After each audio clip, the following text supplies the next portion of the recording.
Bonjour Guillaume, est-ce que tu peux nous présenter du coup ton projet, le projet Ecofiltre et la startup Greenguards? Victor Duquesne et moi Guillaume Fouillet. C'est simple, on a tous les deux 25 ans, on a fait les mêmes études, c'est-à-dire qu'on était ensemble en licence et master. On a fait une licence et un master de commerce en alternance tous les deux dans des boîtes bien distinctes. Et donc nous on est des amis d'enfance de base. On s'est retrouvés en études un peu plus tard et donc c'est au cours de notre première année de master, un master marketing et développement commercial au sein de l'école Aforem à Rennes. On s'est lancé sur ce projet Greenguards.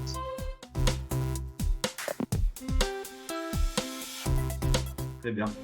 Et ben c'est parfait. Alors pourquoi est-ce que tu as fait appel à Inos Composites? Comment ça s'est passé la première rencontre et quel était votre besoin pour avoir pris un premier contact en tous les cas avec la plateforme Inos Composites? Alors donc le premier contact avec Inos Composites, c'était complètement anodin, c'est-à-dire qu'on s'est rendu sur le salon de l'innovation à Saint-Brieuc. On cherchait à trouver des contacts, à se renseigner un peu sur ce qui pouvait se faire. Nous, on avait déjà dans la tête de lancer un premier projet de prototype, donc on cherchait tout simplement des experts pour nous accompagner. De notre projet, l'idée nous est venue au cours de nos dernières années d'études.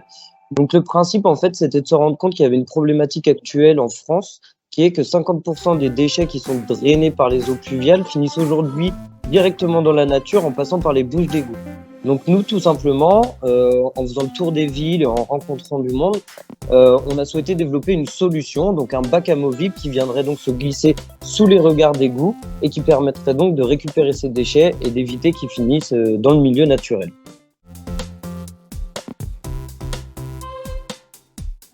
Donc dans un premier temps, vous êtes venu visiter, à la suite du salon, vous êtes venu visiter la plateforme.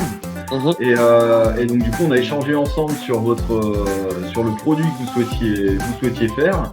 Et ensuite, on a défini ensemble le cahier des charges. Et ensuite, on a abouti à un prototype. Ouais. Donc si tu veux, tu peux parler un petit peu du produit en lui-même. Tu peux nous en dire un petit peu plus? Alors, le produit en lui-même, voilà, nous, ce qu'on imaginait, c'était vraiment un bac amovible qui pouvait se glisser sous les regards d'égout et se retirer à main nue. Donc, parti de ce principe, on voulait aussi que ce soit un bac souple, étant donné que la problématique des regards d'égout, c'est qu'on a des tailles qui sont assez variées, très peu normées. Donc, il fallait répondre à cette problématique avec un bac souple. Voilà.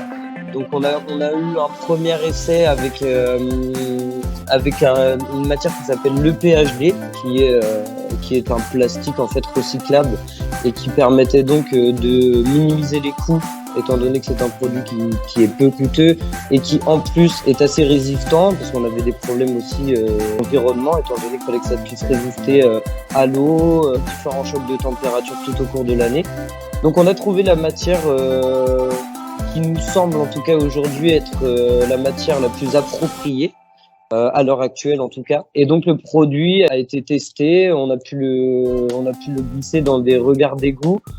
Maintenant, ça reste un produit qui reste encore à être travaillé évidemment parce que le projet est encore jeune, mais on a eu le produit qu'on imaginait à la base. On a pu trouver les bonnes matières, la bonne manière de l'imaginer aussi en termes de taille et de détails.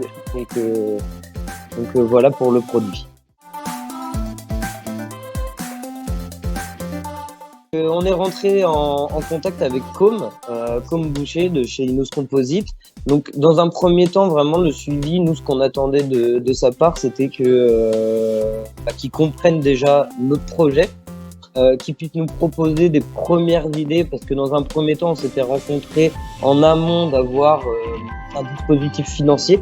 Donc, dans un premier temps, l'accompagnement, c'était de comprendre le projet, proposer des premières idées, comprendre ce que nous on avait en tête en termes de technicité et d'attente.